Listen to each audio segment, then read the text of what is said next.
Ladies and gentlemen, we are back for another glorious edition of Ask That. My name is Clark Sell, the hostess with the mostest. I don't know, that sounds good. It's Friday. Happy Friday. With me today, I have a buddy of mine, Sam. And Sam, you and I are going to talk about advocacy, being an evangelist, an advocate. Mm-hmm. Supporting the community. It's going to be a fun conversation because I have lots of opinions. Yeah, bring on the hard questions. All right, let's do this. So we're going to talk about being out in the community, evangelism, advocacy. There's a lot of cool marketing buzz terms that seem to get thrown around these days. But before we get there, the people want to know, who is Sam? I'm a nobody, but I try. Liar. I'm a developer advocate at Progress, and I primarily focus on the Telerik suite of products, which is a lot of .NET, some JavaScript for modern web and mobile apps. And it's actually funny. I just remembered we were talking about evangelism today. I think the very first time I actually met you, this was years back. It kind of shows our age. This was in. I'm young. Yeah. Well, and maybe I speak for myself. So it was in Columbus, Ohio, and wow. You and Brandon Satram used to be tech evangelists for Microsoft at that time. Yep. Yeah, and you guys were doing a session. I forget, it was something Internet Explorer-ish. Oh wow! Yeah. That's way back. Yeah. Huh. But yeah. I mean, I've been doing this for a few years now. We've kind of seen the craft grow. So let's talk about it. Yeah. Let's start with putting a definition on it, because Sure. I think it can often mean different things to different folks or companies, from salesperson to marketing person to wannabe developer to developer. What do you define as a developer advocate? Yeah, absolutely. Okay, so I do this talk actually. I sent you a deck. Maybe you can put that on the show notes. And thanks for having me, by the way, in the first place. So I do this talk titled "So You Want to Be a Developer Advocate," and it sounds like it is this like esteemed position that you want to shoot for. And there are some very real perks to this job. If you are motivated, there's some freedom, but there are also some very real downsides to this job as well. It may not be for everybody, really. So I was doing this talk at a user group. I think it was Cincinnati, and this older gentleman came up to me at the end and said, "Are you okay? Like, it seems like you should be doing something else." So yeah, way to land my message. So let's back up. Okay, what is developer advocacy or tech evangelism? We get called different things. So flat out, if you are a tech company that makes products whose primary user and audience is the developer, it's likely that you're going to need a developer advocate. And here's the reason why: because I think we developers are fundamentally a little cynical. So if you come flying at us from a marketing angle to say, like, this is the best thing under the sun, we'll likely not take you up on that offer, right? So you need somebody who can speak our language, somebody who understands the pain, can cut out the fluff. And I mean, we wear a lot of hats, we do a lot of things, but fundamentally we are storytellers. Like, we try to kind of showcase cutting edge technology, hopefully get you a little excited about adopting your technology, and maybe along the lines, if we can show you that our product helps making your job a little easier, makes your life a little easier, maybe then we can have you try and adopt our stuff. So that's fundamentally it. So what's the distinction between a developer advocate and a technical salesperson? Well, it's subtle. Now, if you talk about a salesperson, you are automatically liable for some numbers at the end of the month, right? And that's something we push back a lot against, because the moment you tie numbers, like how much am I selling to an advocate or an evangelist, you are automatically making us, you're making it difficult for us to do our job, because we want to be independent. We are sort of a two-way street between the product and the audience, right? So we want to showcase how good our stuff is to the developer, But at the same time, if something is sucky, we will take it back to the product team to say, let's fix it, right? So we are here to champion and help developers be successful. So it's not really a sales position. Hopefully we can show you how our stuff helps you. And maybe that, like along the lines, it will be a sale, but we are not liable for any numbers. Yeah, I mean, but isn't that just like an elitist position that we've created for ourselves to say, I don't have to care about the revenue? I mean, isn't everybody in the company responsible for building a product and selling it such that they get a paycheck? Yeah, we are, and you could say that. And I mean, I can talk from my experience. Like our team here at Progress, we are about maybe 10 strong, and we don't come cheap because all of us have had like 10 years of dev experience, and Sure. this is what we do. There's T&E, there are other expenses. So higher ups, the CEO essentially has to write a big check for our team at the end of this year, and it's a hard pill for him to swallow because here's a team that's not saying we are going to be tied to any numbers. Essentially, we are all trying to sell, and whatever we do, we try to kind of leave a trail so that it's a breadcrumb that eventually we can see some trials, we can see some revenue generating out of what we do. But it's not a very direct, like we don't have month-to-month numbers that we hit, but we Sure. do kind of track and we try to kind of gauge how much influence we are making. We are trying to build up a community and increase our influence, our reach from a very grassroots level. So that's why we're not directly tied to numbers. So, like, how do you feel good about your day? Like, how do you feel like you've either contributed to the community or back to the company or the product? Like, what's success really look like? Yeah, and this is a super tricky question because evangelism, by definition, is hard to measure on a day-by-day basis. You might do something today that maybe has an ROI a month down the line, right? So it's hard. But essentially, we do a lot of things throughout the day, every day and every week and every month, trying to move that needle, trying to do the right thing for the product and for the community. So like I said, we all come from a background where we are valued for our independent voice. We are all developers, and we kind of understand the pain as to what technology adoption means. How does it look like when you inherit a lot of legacy code and you see all of these fluffy things and you can't really jump to it because I mean you're stuck with code that you have to maintain. So we kind of are in the weeds and we try showcasing what newer technology can do for you, and hopefully we can solve some real world problems for you. So a successful day would be, I mean, we do a lot of different things because our audience is very varied. Sure. So a successful day might be writing something that goes viral, maybe doing a really good and well planned talk at a user group or a conference where you reach a big number of people.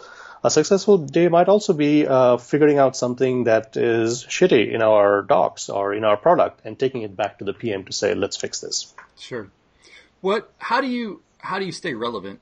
I mean, how do you not become the, hello world, this won't work in my environment because this isn't, this is just too simplistic and it's harder in production. Yeah, and it's a challenge, right? So we have to be coding all day and every day to be relevant to developers because, in a way, I mean, evangelists come in lots of different colors. We do lots of different things based on what the company needs. I know some evangelists will write code that goes in production in the product. We don't do a whole lot of that because we are busy doing so much of the other stuff. But to be relevant to products and to showcase, to developers and to showcase real world stuff, you have to be in the weeds and not show hello world stuff because that's again, developers will see right through you. So you have to kind of showcase real world things. And one of the strategies we use is to kind of show integration of our stuff with the rest of the world. So Sure. if it's a UI, if it's a service, don't just talk about that piece of it, show it working with something else. So that's where it kind of completes the end-to-end story. And that's where you'll have a little click in a developer that you're speaking to say, oh, this can really actually solve my problem. So then on the flip side of that, how do you keep the balance of being involved in and helping somebody to that of like product support? It's a fine line, and we would like to do as much of the helping as we can, but there is a distinction line, right? So, if you come to us to say, "Hey, I'm in the middle of this gigantic enterprise app, and I'm using your product here, and it's not performing to the best of our ability," we will sit down with you and we will try to help you be successful, but you cannot take that forever and ever because that's where support comes in. But we will chase a success story because if we can help you solve that one problem, maybe you'll go tell your friend about it, right? So we will go to a little extent trying to help you out. And it's not easy because to kind of jump into your code and your enterprise app, it's going to suck away a few hours of our day, right? So it's something we try to do, but we also try to be a little careful of the line to not cross that so that we're not becoming support. Sure. What does a day in a life look like then? Or better yet, maybe what does a week in a life look like? Yeah, so a week is very varied because we, again, you have to meet people where they're at. And developers, people learn in different ways. So a couple of big things we do is we write a lot. And across multiple channels, we speak a lot, and we try to do whatever makes sense for the community. So maybe a developer learns best by reading things. Maybe somebody learns best by watching videos, or like how to like coding something in their app. So we will try to meet you where you're at. So do a variety of different things. Do podcasts, do webinars, do conference talks, do user group talks, whatever we can do to reach as wide of an audience and showcase a product and showcase kind of latest technology so you're more excited to adopt. Yeah. And you've been in this boat. You have a lot of stories, I'm sure. Yeah. I mean, I kind of have a love-hate with evangelism. It can be a grind. It can be kind of thankless and yet super rewarding all at the same time. I certainly don't think that it's an understood role, but then it's also, I think it gets to be a little elitist, and people kind of can stand on some pedestals and say, look at me. And I don't think that's necessarily fair. There are people in the weeds every day working on stuff who don't necessarily have time to write or contribute to open source or whatnot, and should not then compare themselves to somebody whose day job it is to do that. And so, and we just, like in any industry, we have some that just take advantage of the situation, right? I've been in companies where you're trying to do the right thing by the community and the product, and then it turns into, well, you need to justify your existence, so here's a sales number and meet your sales target. And it's like, well, I have zero selling experience, nor do I want to be a salesperson, but I can fling some code. Yeah. I think what's important is to be able to have the confidence to say, I'm going to be only talking about things that I feel strongly about. So it is really hard to fake passion. And if you are trying to preach something that you are not personally on board with, it's going to show right away. Yep. So yeah, if you can have the luxury of choosing the things you evangelize and are really passionate about, that's really the best boat to be in, because you're dog fooding your own things. Sure. And so when you go tell a developer your story, I mean, we're all smart people. We are talking to fellow developers. You're not going to talk about something that's earth-shattering, but most times what people are interested in is your story. Like, tell me your experiences and what were your struggles implementing this, and then it's much more of a real-life story. Yeah, sure. And you get people excited that way. Sure. Let's talk a little bit about how you kind of engage the community, and since you're inundated every day, kind of day in and day out, for those who maybe aren't but want to get involved, not necessarily as an evangelist, but just as a good steward in a community, what would you say are some great ways to kind of get started? Yeah, I think we are fortunate to have an industry where we work in where there is such a tremendous developer community all around us. I mean, we see conferences put together annually where we get together for no other reason but just to learn from each other and kind of be Sure. better at our craft.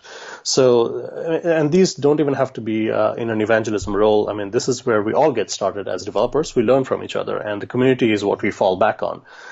If it starts from just a Q&A forum where you go and learn how to do some things, all the way to actually leaning back on the community to maybe advance your career. This is where it's all at because you're kind of dipping into the cumulative knowledge of everybody who is in that craft. And it's fine to be in a mode where for years and years you're just taking it in, and that's fine. Eventually, you will get to a point where you're giving back a little bit as well. If that means you're answering more questions, you're helping somebody else be successful, that's where you're giving back. And you're leaving a trail where people are going to know you, people are going to remember you, and when you need time, when it's time for you to kind of fall back, you'll have a rich network of folks to kind of depend on. Sure. So yeah, start small. Start with whatever channels that work with you, be it social channels, be it Q&A forums. But again, fall back on the bigger developer community because it really helps throughout your life. What are some of the biggest lessons you've learned as being involved in all this? Well, there are some downsides to what we do. Again, be really on point with our message.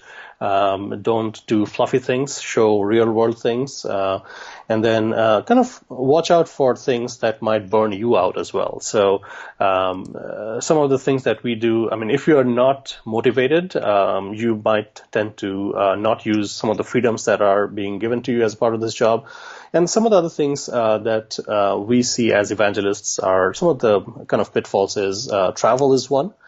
And so travel is interesting. I say it like travel is fun until it is not, right? So, that is something. I mean, if you think about it, we are getting to talk about things that we are passionate about, and we talk about it wherever people will hear. That might be all across the country, all across the world, which is a great thing to do. You get to see places and meet new people. But at the same time, like my son is 2. And it's going to keep getting worse because you realize that every time you step out, you are missing a part of his childhood. So, that's rough. So let's not burn ourselves out if we can. A few other things that are pitfalls are you are, again, expected to do a lot of things, and you cannot be overstretching yourself. Most dev advocates end up working remote. Not all, but again, I mean, when we go look for an advocate who is an expert in a certain technology, not necessarily our product, we are really looking for the best possible person, no matter where you are in this world. So there are some natural pitfalls to working from home. And I mean, it's a great advantage, but at the same time, maintain your work-life balance if you can. Don't just like roll out of bed and do this all day into the night, because then you'll burn yourself out. So just watch for those things. But otherwise, I mean, it's a fun place to be where you get to really challenge yourself and kind of push the envelope, show your stuff working with the latest and greatest that's coming out of, let's say, the big companies like Microsoft and Google and Amazon and whatnot. And you get to really kind of showcase the best tech and go talk about it, write about it, and hopefully move the needle. Yeah. You mentioned worldwide. I mean, I know we've talked a lot about travel, and I think it's important to say that in the world that we are in, different than you and I right now, you don't have to just jump on a plane or a 45-minute or hour car ride to be involved. Where do you see the YouTube and Twitch and audio kind of playing into this? Are they really mediums where we can share and do this stuff, or is it really just for the Casey Neistats of the world? I think it's a mixed bag. So I love the kind of reach that the social web lets us have. I mean, you can live stream your coding experience, you can be on YouTube doing podcasts, or you can do webinars, and you're reaching a wide variety of people across the world, which is all great. But you cannot completely replace the in-person experience of going to a conference or an event where you get to kind of network with your peers. And that's kind of the biggest benefits that I draw when I go to a conference. I get to make friends. I get to share experiences and war stories. So I don't think the online stuff is going to replace offline in-person meetings ever, but it's a mixed bag, right? And again, I mean, companies lean different ways. I know evangelists who don't travel at all because content is all that they do. And then I also know folks who pretty much live out of their suitcases. So it's really a mixed bag, and you do what you are comfortable doing given your family and given where you're at in terms of your career. Let's talk about, since obviously having an event in a community is near and dear to me, let's talk about how you, Sam, like do the networking thing to have that high velocity, high fidelity conversation at a conference for those that maybe are scared and go, but don't necessarily know how to kind of seize the moment. Yeah. How do you navigate that water or those waters? So when you go to a conference, one of the best advices that I kind of try doing myself, and I also advocate this, is step outside of your comfort zone if you can.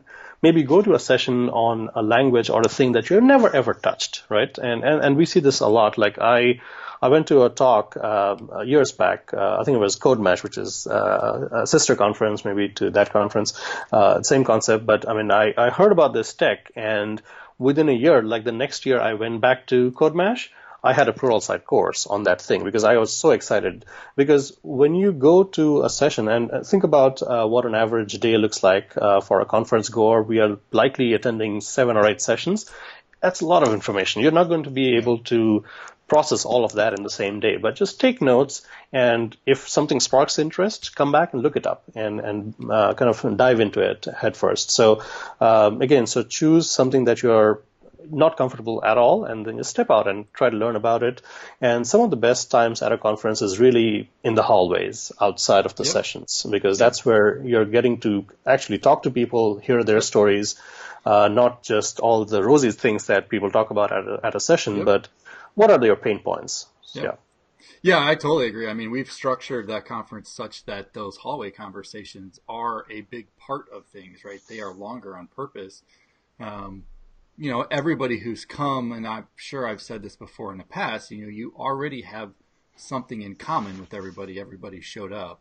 And when you go into a session, you already have something in common with everybody because there was some interest, whether it was the tech or the speaker or whatever, that drew you together. And so you have the ability to introduce yourself or ask questions of the people sitting around you because you're all there for a common interest. And I don't know that people necessarily realize that all the time. You get kind of in the grind of just like go to a thing.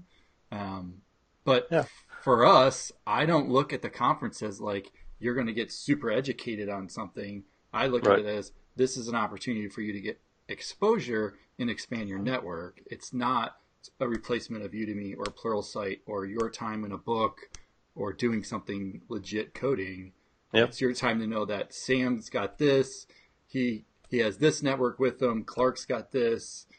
I heard that, I don't know, Express blew up, if you used it backwards. It's a stupid example, but you know what I mean.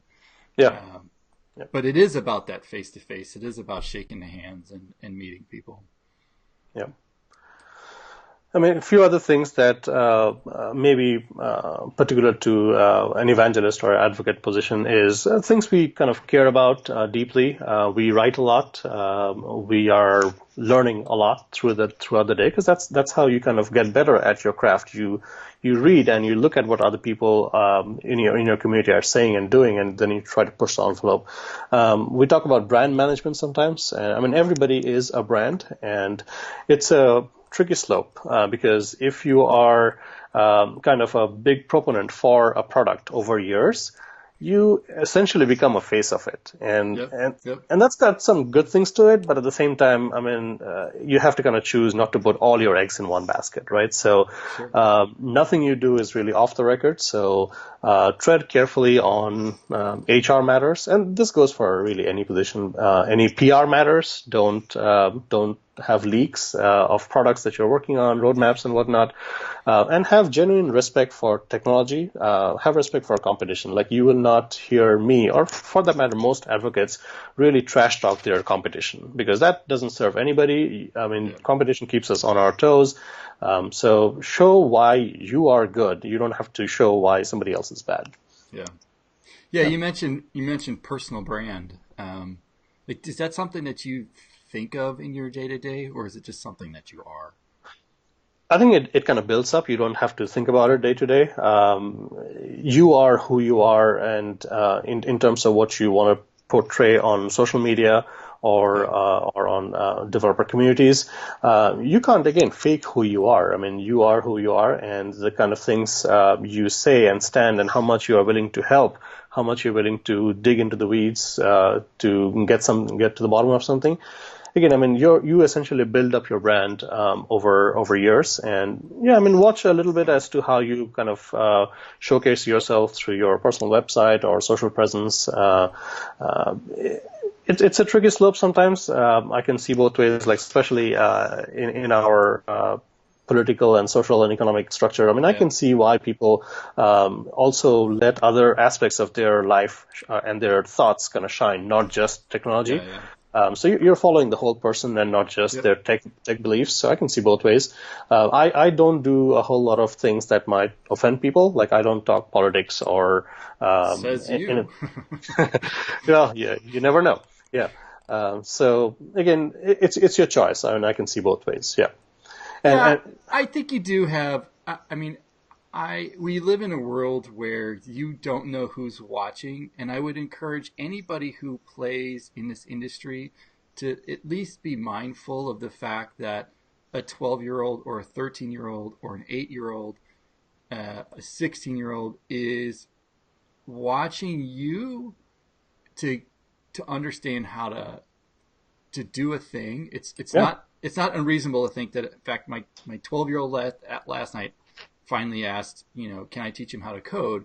He has full access to the YouTubes in every place of the world. And so you do have a personal responsibility, whether you choose to accept it or not, on how you behave and the standard that you set. And so if you want to change how our industry works and be inclusive and be welcoming, then you also can't be an ass because you're going to teach somebody else that's an okay way to behave too. And very true.